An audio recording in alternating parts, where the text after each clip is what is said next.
Ayun.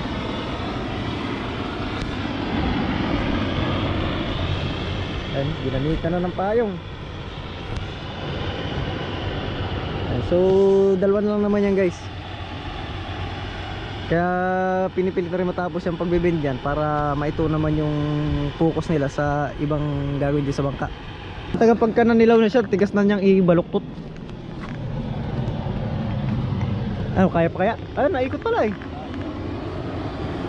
Kaya lang, baka pumitik no. Sorry boy.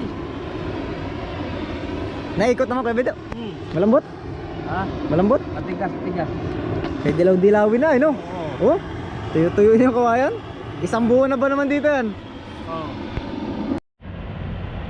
Yun guys, so umulan na naman.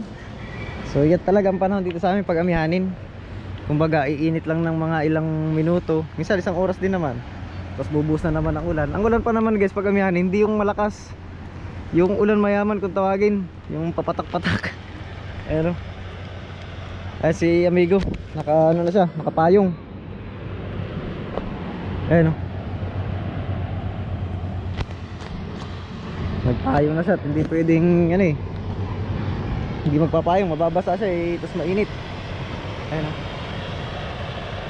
Kasi guys, pagka pinatagal pa kasi alam nyo naman, nakita nyo naman sa vlog kung kailan dumating yung kawayan. So bago pa lang yata mag December, nandiyan na yung kawayan eh. Eh pag pinatagal-tagal pa namin, eh matutuyo na ng husto yung bayog. So pag natuyo kasi yung bayog, ang hirap i-bend. Ayun, katulad ng isang yun oh. Medyo naninilaw na, kaya medyo nahirap-hirapan si amigo. Ayan, so pag pinatagal pa namin, baka hindi mapakinabangan yung dalawang kawayan. So sayang naman. Mahal din ang isa niyan. Kaya tuloy lang. Ayan, medyo nawawala naman ah. Ayan, so wala na naman ulit. Ayan, tuloy-tuloy lang talagang ano, trabaho. Kasi ang inalalayan yung pagkatuyo ng kawayan. May ginangalan dito sa amin guys, at talagang maulan. Pero kung hindi dito maulan, ay matagal na pong tuyo ito. Ay, medyo dilaw na nga oh. Ayan. Wala na ulit, Kevin. Oh, wala na ulit. Ah, meron pa rin, may patak pa rin. Ayun, tingnan guys, medyo nahirapan doon sa isang yun. Kasi medyo ano na eh, dilaw-dilawin na eh. Ayun.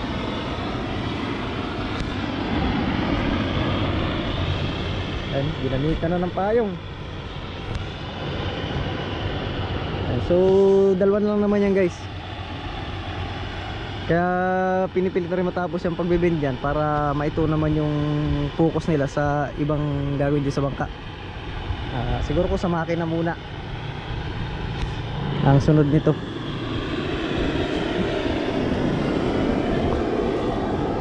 Yan, so yung water cooling na yan, hindi na yan tatanggalin. Kaya Bedo, ito na rin ang gagamitin doon sa bagong makina. Oh, hindi na tatanggalin to. Itong water cooling. Ito na magiging water cooling ng Mazda. Kaya lang, kaibahan, magiging isang makina na lang siya, pero 4 na piston. Yan. Palitan yung 2 piston. Oo. Saka yung 1 piston. Kaya Beds, hindi naman ito ma-damage pag tinanggal no, itong fittings. Alin? Ito, Ay hindi. sulitan ko to kay Kasuyo.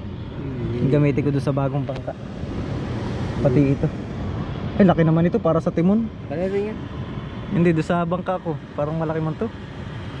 3/4? Iyan ang maganda. Tibay? Yan maganda. Yung custom na yun, yung nakaganyan. Oo. Gagawin kong ano na eh, 20 ampere ka. Sila? 20. Ayun. Yung maganda. Sakto siya no. Gustong fitting. Sulitan ko kay Kasuyo pag kami pambayad na. Oh. Pag walang pambayad, hindi masulitan. Ganda nga yun. Bagay, nalawat pa naman yung bangka natin, makakaipon pa yun. Ay, oo. So ito, baklas na rin yan ano? Ha? Baklas na rin yung isang ano na yan, tubo. Magiging isa na lang siya eh. Ito pala, papaltan nyo rin pala to? Ay, sa timon yung nagagamitin yan? Ha? Hindi. Ito, pwede timon. Pwede sa timon no? Oo, pwede ito timon. Ibig sabihin, ang dami pala papaltan dito ngayon. Timon, Oh, lahat palitan ko. Tas ihi kasi 3/4 lang naman ang ihi dati. Palitan nyo, wala naman itong kuan. Hindi naman over ang 3/4 sa 4 na piston. Hindi ah. Pipilipitin yun ano. 1 and 1/4. Pinakababa niyan, Uno, pero 1 and 1/4 talaga ang gagamitin nyo no. 1. Ayos. Talagang aabangan to ng mga ano natin viewers. Sila mga guys, yung pagdating sa panahon na kuan, naka-ready na ito ay. Oo, Na lahat ng mga Marso siguro. Marso. Basta igaya kami ito. February, wala na, tapos na ito lahat. Kumbaga, iabang na lang sa Abang pagbaba. lang siya, oo. Si February talagang medyo palantap na yun, no? February. Ano, kaya nga lang guys, kahit medyo umaambon at umuulan ng paulan-ulan ng mahina lang naman ang ulan. Ayan, pinipilit matapos ni Amigo kasi baka abutin na lang pagtuyo ng kawayan. Matigas na yan. Pangalawa ay may mag-ano pa kami sa makina. Makina, ayan. Magawa kami ng paa. Oh, kami na daw magwi-welding. Kami daw. Mga welder naman po kami. Sige, Ito, Amigo. marunong. Yeah, mga welder naman po kami dito. Ayan. Ako marunong din, pero dili ako welding. Kining welder. Si Kuya Victor, welder din naman yan. Tapos si Kasuyo, welder din yun. Kaya sila na lang po ang gagawa ng ano. Kami lang po. Ay ako, ispat-ispat lang ako. Para daw makatipid. Magkano rin ang paggawa ng paa ng makina, ano? Ay, yung 4 na piston, yung ganyang kalaking makina, nakababa yung 6,000. 6,000? Paggawa lang ng paa? Sa'yo pa materialis nun? Oo. Labor lang pala yun? Mahal din pala, ano? Ay, tayo na magawa para makatipid tayo. Nung una, nagpagawa ko ng paa ng makina, plataforma, 8,000, 4R5 na yun. Anong malaki sa 4D5 at saka yun?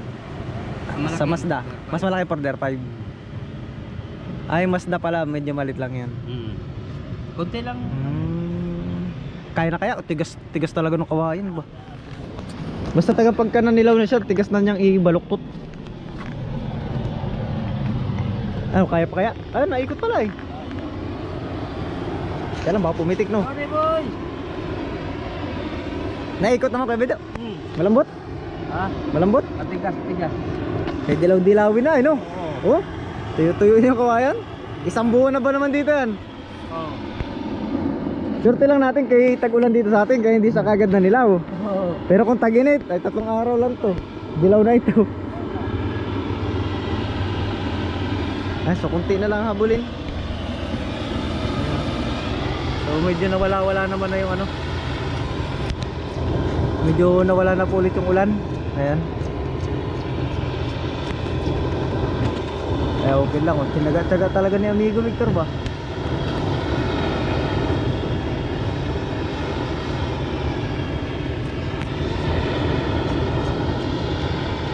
Kaya Bido naman, nagtatanggal na ng ano. Hindi naman yung kakayasan guys, at yun na yung panlagay dito. Ayan, papagtan tong mga to. Palalakihin din. So hindi na yung kinakayasan. Tsaka hindi na yan pinipinturahan yung banog-banog. Ito yung mga buko. Ayan lang tinatanggal oh. Yan, nililinis na yung buko. Kasi pag pininturahan to guys, dudulas. Eh tatawid-tawid yung mga tao, baka madulas. Meter, Pag pintura ito nga may balat pa ito, ganito. matanggal din. Matanggal ang pintura. Oo. Pero kung kayasin mo ito, Oo. gaya nito, wala nang kuan. Tapos pinturahan. Yan.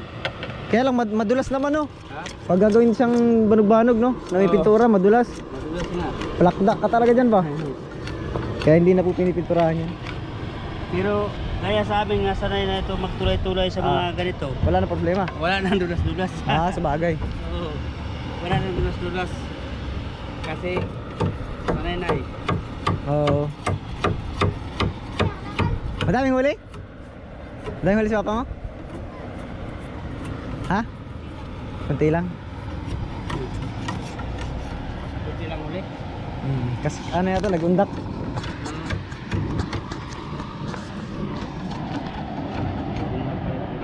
Oo. Sibad-sibad ang undak, maganda magkaroon ng trolley. Susunod guys, yun ay pundar natin. Wala, Venus. Disagwan. Nagtamban ka o? Nagtamban. Nanamban ako dyan dati. Namigit. Maganda dyan, makapain ka ba? Oo. Nanambad ako dati dyan. Ay, siyempre naman, pagod naman talaga. Buwan. Pain-pain, no? Oo, pagod naman talaga. Kaya Wala bang trabaho nga hindi pagod. Pagod nga yung magkuhan. kumain lang? Pagod nga yun. Ha? Di ba? Di ba, met? Kasmet? Opo. Yung magtrabaho pa kaya, no? Ha? Oo nga. Kasi yan ang trabaho ko dati eh. Yan. Magundak. Mandak tamban eh. Sasa. Galaw lahat dyan ay, pati pagkakapay. Oo. Dapat di ka maanod. Kasi ngayon, Linis na, oh. wala na ako nagkuhan. Ayan, so ipiniprepare na lang yung mga kawayan.